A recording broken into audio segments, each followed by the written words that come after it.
marami din dyan makatayo dito sa harap. Kinakabahan ako pero this is it na talaga. Nandito na ako eh.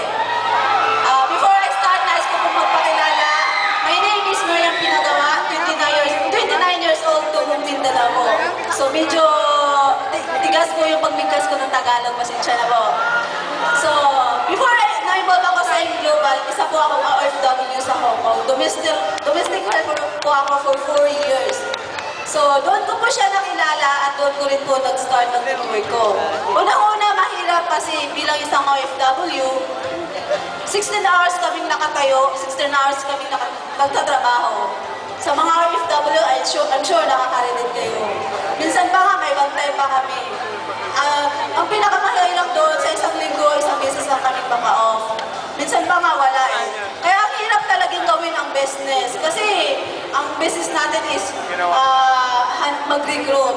So sabi ng upline ko, Mer, alam ko makakaya natin to. So, thank you sa lahat ng nagturo sa amin kung paano gawin ang business through online. Doon ko ginawa yung business, doon namin nag-start, doon lumaki ang grupo ko. After 10 months po na ginawa ko yung AIM Global part-time, nakapag-for good po ako dito sa Pilipinas. So after 10 months po, 3 months after, nakapag-invest po ako ng sarili kong townhouse. Dito po sa Akainta. Then sabay po noon, nakapagpagawa po ako ng bahay namin sa probinsya. Yung matatawag na bahay, hindi gogo. Kasi alam niyo naman po yung mga bahay sa probinsya. Sabi nga ng mama ko, Nak, I love you. Ganun pala yun. Kasi sa buong place natin, tayo lang ang may pinakamagandang bahay. Dahil po yan sa AIM Global. Grabe guys.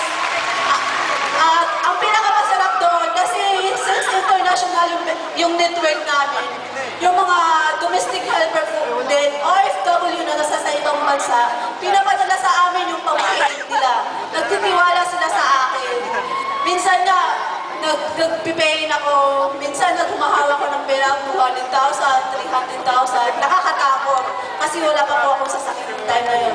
So last month, nailabas ko po yung first car ko, yung dream car ko, brand new, Montero Sport 2014 model po siya.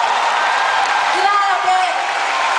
The best part po nito, ano po siya? Wala po sa mga downline ko, 2 sa Hong Kong, isa sa Dubai, isa sa Lebanon, and Kuwait, and ano pa yung isa, nakapag-for good na din po sila. Dati mga domestic helper din po sila. Guys, challenge po ito sa inyo. Kung ikaw ngayon, out po dyan, sobrang 8 hours ka lang nagtatrabaho, nagawa namin 16 hours, nasa ibang bansa pa kami.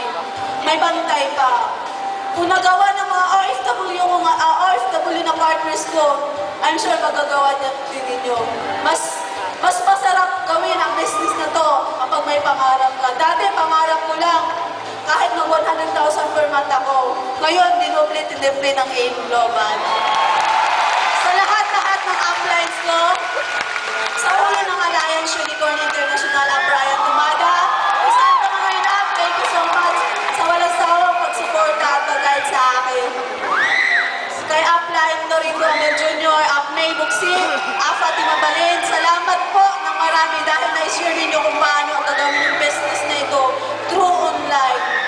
Sa direct upline ko, Maylin Dasilaw, thumbs up dahil pinakilala mo sa akin. Kung hindi mo pinakilala sa akin, I'm sure wala ko dito sa harap ko ngayon. To the board of directors, Sir Adok Ed, thank you so much.